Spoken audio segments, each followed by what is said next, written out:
anyone to over-rehearse, because it can only improve your performance.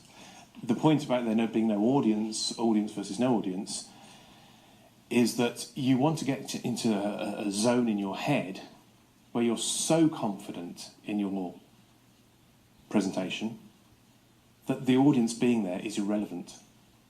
You're so confident, you're so in your zone, your muscle matter and your brain is so relaxed that you zone out the audience, that you forget about them.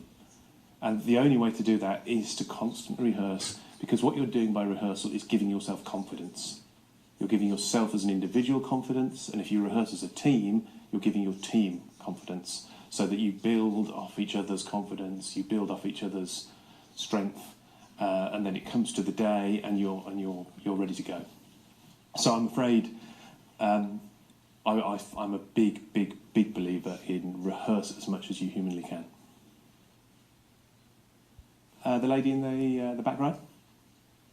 When I speak in English, I sometimes feel that the more I try to be simple and clear, the more I have to, give up explaining the small context.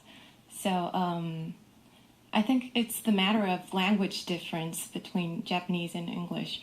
For example, Japanese language have so many words that have so many meanings in just one word, like omotenashi. And did you ever experience this kind of situation? And if so, what did you do? This is a really, it's a really good question, but it's actually the broader point is crucial. So to your specific question, the best example we have was omotenashi, which we spent months, years. When it was first mentioned, we were constantly trying to put an explanation in to say, well, this is what it means. And every time we did that in English, our Japanese colleagues and friends said, no, that's not quite right. That's not what it means. So in the end, we gave up, because what's the point of trying? The point of the word isn't its exact meaning, it's the sentiment of it. And you can express more of the sentiment by not trying to translate it. So the point I would like to make in response to your question is, don't get tied up in linguistics. Your audience is not going to care whether you've chosen the right word or the wrong word. Your audience is only interested in the broad message of what you're telling them. When some of our speakers used French during the London 2012 presentation, their French was dreadful. But it didn't matter, because the French people who were listening to it liked the sentiment of people speaking French, even if it was bad French, than people not speaking French. And this brings me to the crucial point, which is one of my pet bugbears about working in Japan.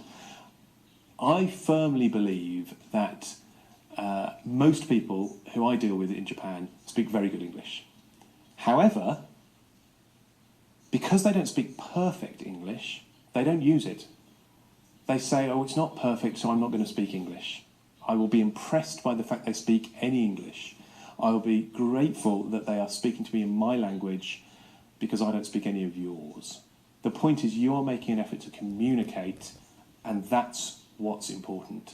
So please, yourself or anyone, don't get tied up with your English not being good enough.